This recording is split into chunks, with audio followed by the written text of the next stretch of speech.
Tatlong bagay po ang gusto kong tandaan niyo. The first lesson is, in order to receive, you must ask properly. Dapat kapag lumapit ka sa Diyos, siguraduhin mo merong kang pananampalataya at pasasalamat.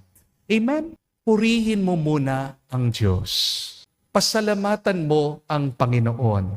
Humingi ka na naniniwala ka, tatanggapin mo na. Tatandaan niyo po, your words matter.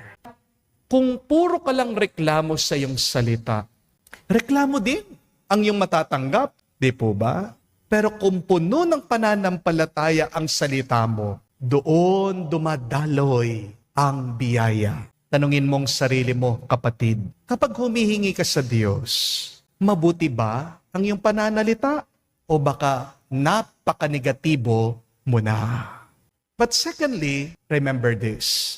In order to find, seek in the right place. Kung nasa maling lugar ka, maling bagay din ang makikita mo. Amen? Nakakatawa kasi minsan ang tao naghahanap ng tagumpay pero napapaligiran naman ng katamaran, ng kabiguan. Minsan naghahanap tayo ng lakas, kalusugan, pero kabarkada mo naman puro bisyo. Naghahanap ka ng true love, pero nandun ka naman sa bar, sa inuman. Kung gusto mo talaga ng true love, matinong lalaki, saan ka dapat pumunta? Sa simbahan, di po ba? Maghanap ka ng true love. Yung matinong lalaki, yung may takot sa Diyos. Sigurado marami yan sa loob ng simbahan. Yun lang nga, huwag po kayong mai-inlove sa mga pare, ha? Oh.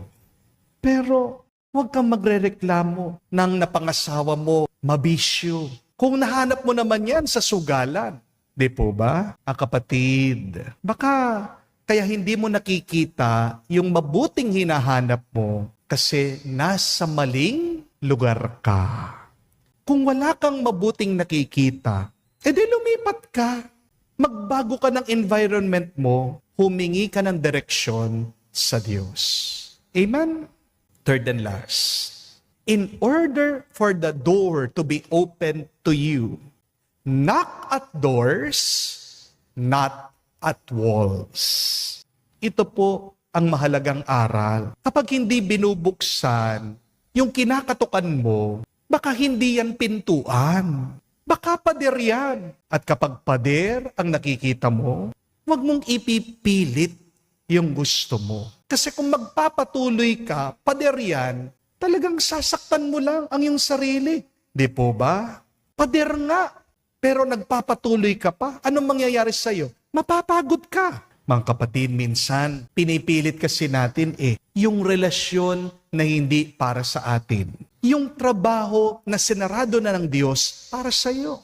Yung plano na hindi naman kaloob ng Panginoon para sa'yo. Kapag dead end ang isang daan, hindi ibig sabihin tapos na. Ibig sabihin, meron lang pinapadaan ang Diyos na iba para sa iyo. Ibig sabihin, redirection lang yan ng Diyos para sa iyo. Kaya mga kapatid, bago ka mawalan ng pag-asa sa iyong pananalangin, tandaan mo ang tatlong napakahalagang aral na ito.